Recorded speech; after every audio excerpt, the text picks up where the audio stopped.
arrive en petite foulée.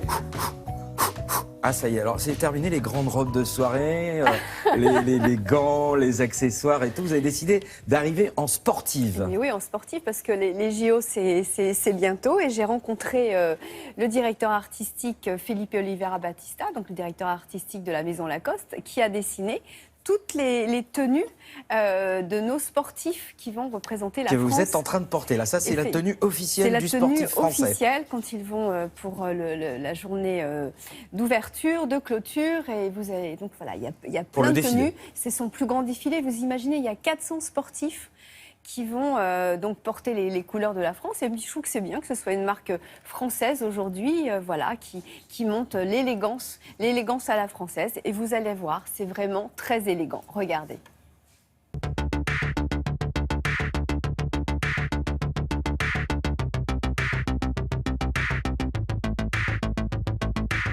C'est la deuxième fois que la Maison Lacoste habille l'équipe de France. Première fois pour un Jeux olympiques d'été. Et on avait fait Sochi en 2014. C'est très différent de dessiner une collection pour les athlètes, parce que ici c'est quand même un cahier des charges très précis. C'est presque comme des uniformes aussi, pour des occasions de portée très précises. Et donc le processus, il est très différent. Je crois qu'on habille à peu près 500 athlètes. Et ça va être le plus grand défilé au monde auquel j'ai participé. Quand on commence à habiller une équipe avec des morphologies aussi différentes et des tailles aussi différentes, je me dois de faire quelque chose qui peut aller à tout le monde, qui donne un certain chic, une certaine allure, mais que les athlètes aussi, ils se sentent bien. L'allure générale, elle est assez unisexe.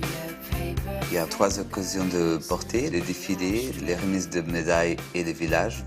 Après, il y a certaines contraintes plus techniques de visibilité des logos.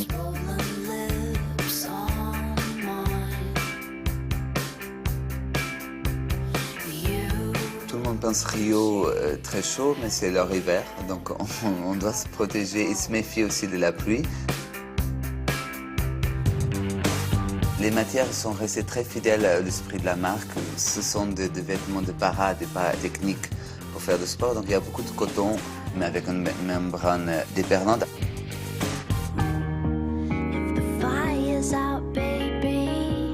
C'est un grand honneur et une responsabilité d'habiller une équipe nationale.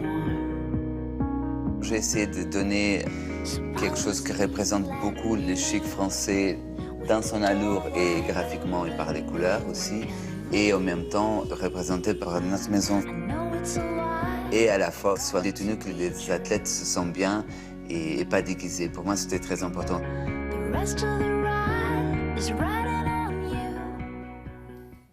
Voilà, important de ne pas être déguisé, d'être élégant.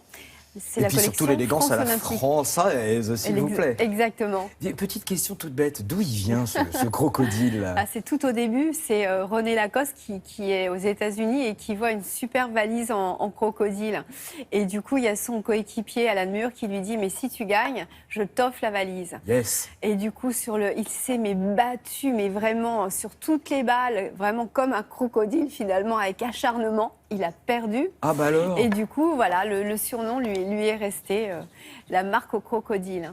Et donc, avec ce surnom, du coup, il a bâti donc son logo. Oui, depuis, et c'est pour ça l'origine du croco. Oui, depuis, on sait s'il a réussi à avoir la valoche ou pas? Mais je crois qu'il y a une histoire comme ça. Je crois qu'il a eu quand même sa valise. Ou est-ce qu'elle n'est pas... Il y a une histoire qu'elle a été coincée aux États-Unis à cause du fait que ce soit du croco. On ne peut pas le sortir. Enfin, en tout cas, voilà, c'est une... En tout cas, attention, il ne s'agit pas de que porter les maillots. Maintenant, vous êtes obligé de faire du footing, d'aller nous représenter et tout ça. J'espère que surtout qu'à partir du 5 août, là, ils vont nous ramener plein de médailles. Et pas seulement la médaille de l'élégance, mais voilà, plus de médailles que la dernière fois.